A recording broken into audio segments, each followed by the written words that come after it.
अस्सलाम वालेकुम दोस्तों, कैसे हैं आप लोग। तो उम्मीद करती हूँ ठीक ठाक होंगे, खुशबाश होंगे और अपनी ज़िंदगियों में हंसते बसते होंगे।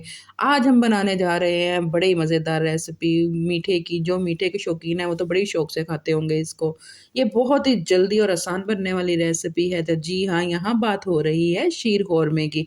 ये ऐसी रेसिपी है जिसे बच्चे बूढ़े बड़े शौक से खाते हैं और ये आपके दस्तरखान की शान को मज़ीद बढ़ा देती है। तो जी, आसान और मज़ेदार कमाल जायका रखने वाली ये डिश। तो चलते हैं हम अपनी रेसिपी की तरफ। यहाँ पे मैंने जी 3 केजी दूध को बॉयल करके रात को रख लिया था और वो यहाँ पे एक पतीली ली हमने, उसमें उसको ऐड कर दिया। साथ ही साथ जी हम यहाँ पे थोड़ी-सी मलाई भी डाल देंगे और जी मैंने 1 किलो ऑल पर्स भी डाल दिया था। आप चाहें तो आप 4 किलो दूध खुला ही ले सकते हैं।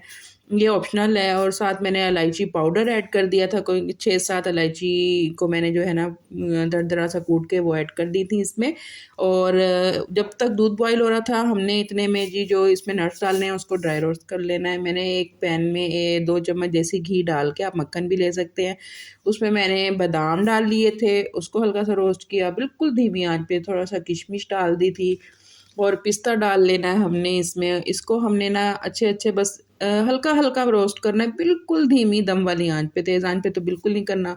और काजू ऐड कर दिए थे इसमें और जी इनको मैंने अच्छे से जब हल्की-हल्की खुशबू आने लगी तब तक ड्राई रोस्ट कर लिया। और यहाँ पे जी ये हो चुके थे कंप्लीट, उसको हमने फिर साइड पे रखा। इतने में दूध को बॉयल आ गया था साथ ही साथ। और हमने देखना है जी दूध अच्छे से बॉयल हो गया, खुशबू आ रही थी इलायचियों की। तो थोड़ी-सी मैंने बर्फ़ी ली, 1 पाव के करीब बर्फ़ी थी मेरे पास, वो मैंने इसमें ऐड कर दी थी।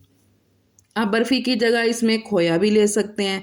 और जी ये जो खुशबू है ना यहाँ पे आपको खोए की और बर्फ़ी की जो आएगी, बहुत ही मज़ेदार होगी, आपके मुँह में पानी आ जाएगा आप इसकी खुशबू से। और जी जब हमने देखा कि ये बर्फ़ी हमारी बिल्कुल मेल्ट हो गई है दूध में साथ, फिर हमने जो है इसमें सेवइयाँ ऐड कर देनी है। और यहाँ पे मैं चीनी को जो है ना मेल्ट होने के लिए रख रही थी, क्योंकि हमने इसमें मेल्ट की हुई चीनी डालनी है, कैरेमल चीनी जिसे कहते हैं। उससे ना इसका कलर बहुत ही ज़बरदस्त आएगा आपके शीर खोरमे का, और जो जायका है ना वो इसका बिल्कुल मज़ेदार और इन्हेंस कर देती है इसका जायका, जो ये मेल्टेड यानी कि कैरेमल जो हम चीनी व इसमें डालेंगे, ऐड करेंगे। बस जी यहाँ पे हमने बिल्कुल मीडियम आंच पे सेवइयाँ डाल दी थी और जी यहाँ पे हमने जो ड्राई रोस्ट करके रखे थे नट्स वो भी ऐड कर दिए थे। आप देख सकते हैं कि सेवइयाँ हमारी तैयार हैं, मतलब शीर खोरमा हमारा तकरीबन ऑलमोस्ट डन है। हमने उसके बाद इसमें नट्स भी ऐड कर दिए और जी उसके बाद फिर हमने जो कैरेमल बनाया था चीनी का वो हमने इसमें ऐड कर देना है। अब आप देखते जाएँ कि इसकी खूबसूरती कितनी ज़बरदस्त है, इतने मज़े की जायका आता है इस कैरेमल का आपके शीर खोरमे में। इसकी खूबसूरती, इसकी रंगत, आपके जो बाउल जिसमें आप इसको सजाएँगे, सँवारेंगे, बड़े ही ज़बरदस्त खूबसूरती के साथ निकलेगा।